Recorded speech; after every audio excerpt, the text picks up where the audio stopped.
What up, everybody? Welcome back to another jaywalking. Kind of lost track of the episode number, but that's alright. You get the point at this point. For everyone sticking around and checking them out, I appreciate it. Go ahead and hit the like button. If you think that the videos are worth it, go ahead and hit subscribe. I'm trying to do at least one a week and upping it to a couple as much as I can.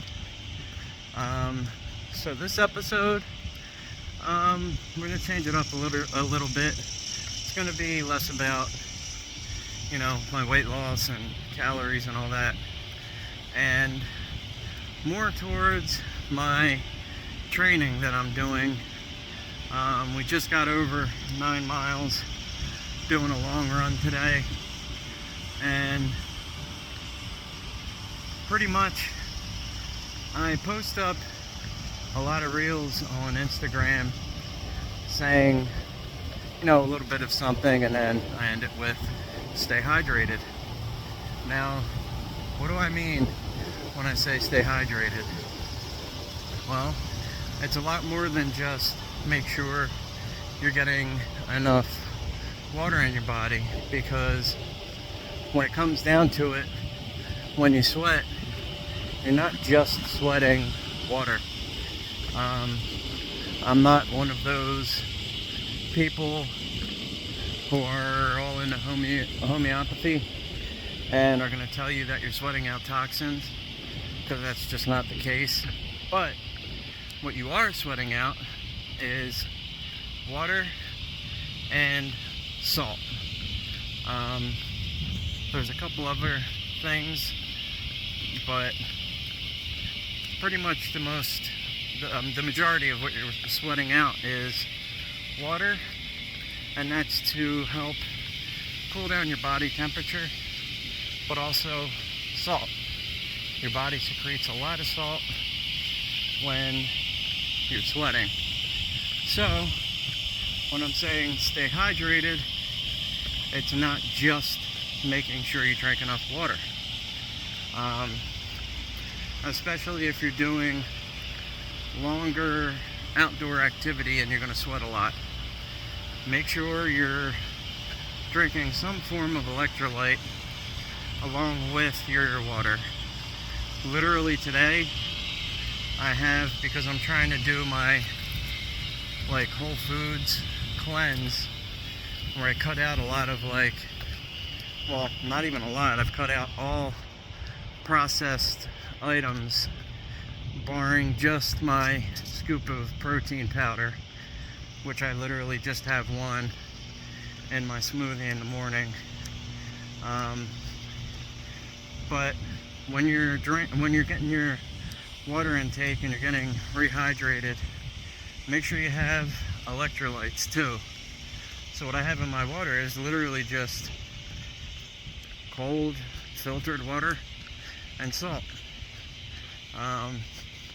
to help replenish what I'm losing as I go, especially after this morning. It's already 86 degrees.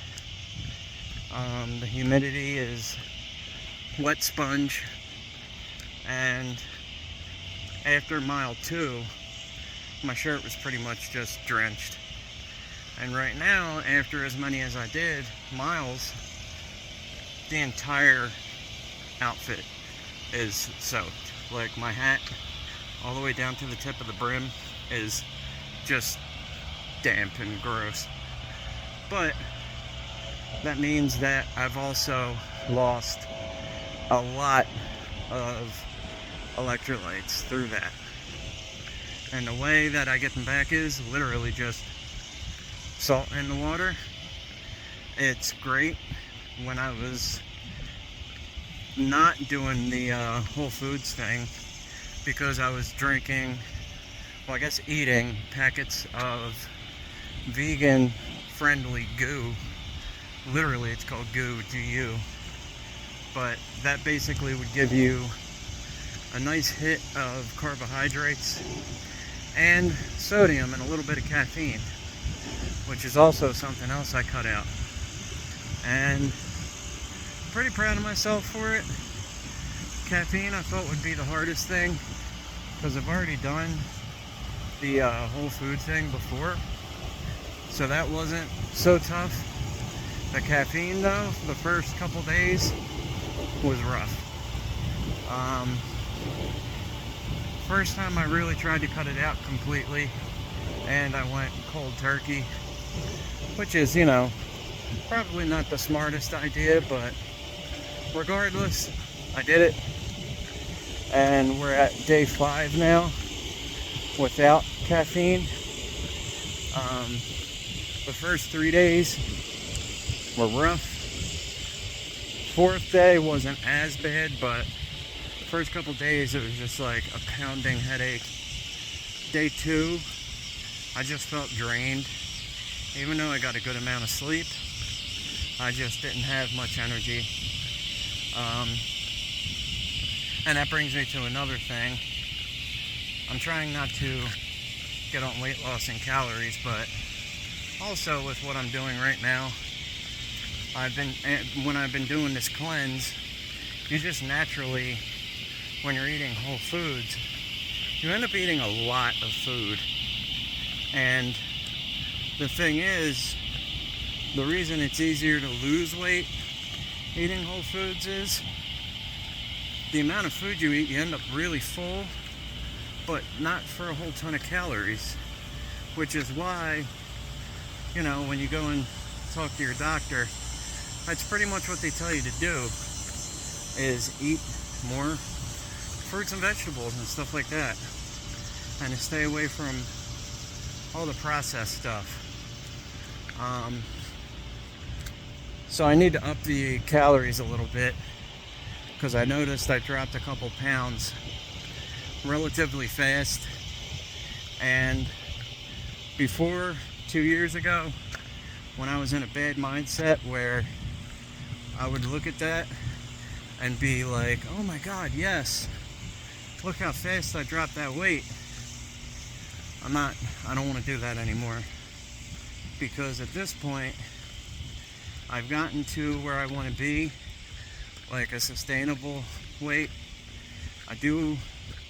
I'm continuing to work on recomposition, because I want to get rid of the little bit of like belly fat that I have left and just transform it into muscle. And I want to be able to see abs, but I want to do it the right way. So because I'm upping my training volume, I need to just get more food in me. So this week coming up, I'll probably introduce some legumes, beans, whatever you want to refer to them as. So like chickpeas and stuff like that into my meals. It'll also give me a little more protein. Not like I'm worrying about protein as much right now. The only reason I do the 1 scoop is so that I can at least get, like, you know, the daily minimum, because I wasn't even eating beans, I wasn't eating a lot of nuts, any of that kind of stuff. It was mostly just potatoes, squash, and vegetables, and a lot of fruit.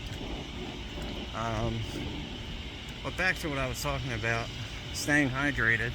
That's another good thing, is if you need to stay hydrated, a good way to do it, if water gets boring, eat some fruit. Eat some high water content fruit and veg, like watermelon. Watermelon is like one of the best things you can eat if you're really hungry and you need to just get more hydration in, and you just get tired of drinking water.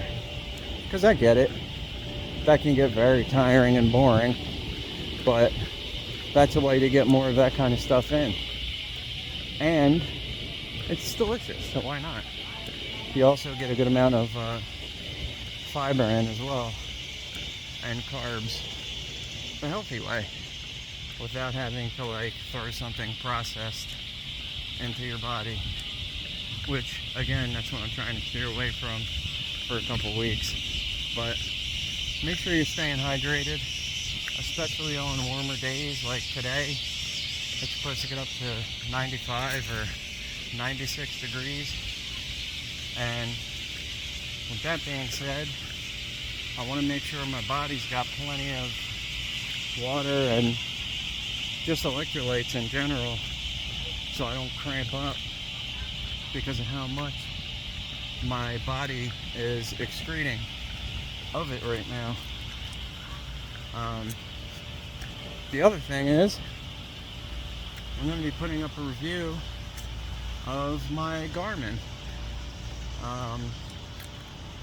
I love this thing. I had the Samsung Galaxy Watch, and don't get me wrong, it was really good, but the Garmin just tracks way more stuff and in way better detail, and feels like it's just more accurate. But that's also because it's more designed for this kind of stuff. So with that being said, I'll be putting up a more in-depth review on it, because there's a lot that there's to talk about with it. Like, you know, it checks your VO2 max, tells you what your training level is, if you're maintaining, if you're going up, if you're decreasing. Gives you a rundown on your sleep and how well you're sleeping. Just a ton of stuff. I won't go over all of it now, but that's just a little bit of some of the things that you can look forward to if you get one. But with that being said, we're going to go ahead and wrap this up here.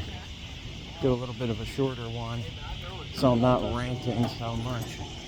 And until the next one, catch y'all then. Remember, stay hydrated, stay focused, stay motivated. The motivational push is a thing. And until the next one, I'm out.